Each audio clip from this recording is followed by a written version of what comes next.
I'm a former teacher and now parent who went through a bit of a mental transformation over the last 5 years or so. And I have to say that I can't believe how much the issues going on in schools, parenting, and mental health is all so much interconnected. Like, here's a little secret that's key to life. You have to love and accept yourself so that you also love and accept everyone else who's in your life. This literally affects everything. As both a teacher and as a parent, if you find yourself getting emotionally overwhelmed because the people that are in front of you, the students or the kids, your kids are frustrating you because they're not living up to your expectations, how do you think that makes them feel when they can never live up to your expectations? Now, that doesn't mean that you don't try to hold a high bar, but it means that the most important part first is that you accept them from where they are.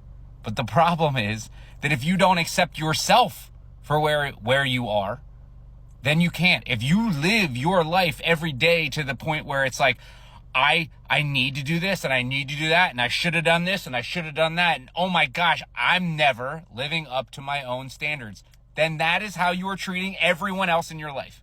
If you have shame and you have fear, then you're projecting that on your students, on your kids. If you have the mentality of, that's just how I am, that's a fixed mindset.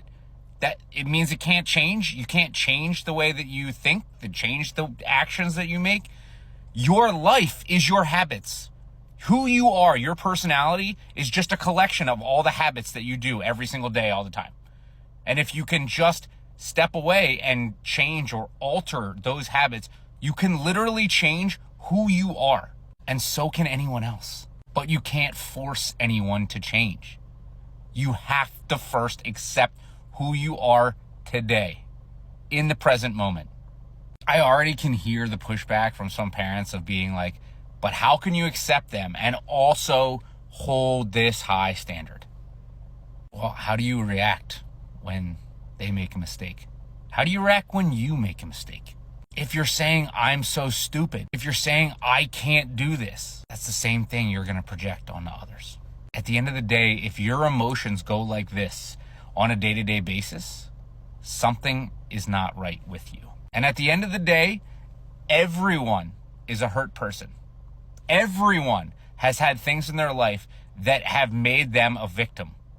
And it's not a victim contest of whether yours are worse or better. All that matters is you just love and accept yourself where you are so that you can do the same thing for your kids. So that if they lie, if they cheat, if they steal, that you're not, oh my God. Because the second that you do that, that's what you're doing to yourself, first of all. And then as soon as you do that to them, they're shutting down. And there's a reason that they did negative and or bad things, because their needs aren't being met. And maybe yours aren't either. It's so important that we figure out what, if we are not mentally at peace, what needs are not being met, and what do we need to do to have those needs being met?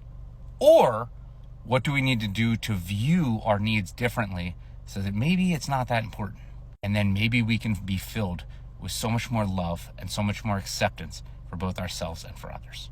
That's just a secret little tidbit on parenting, on life, teaching, everything.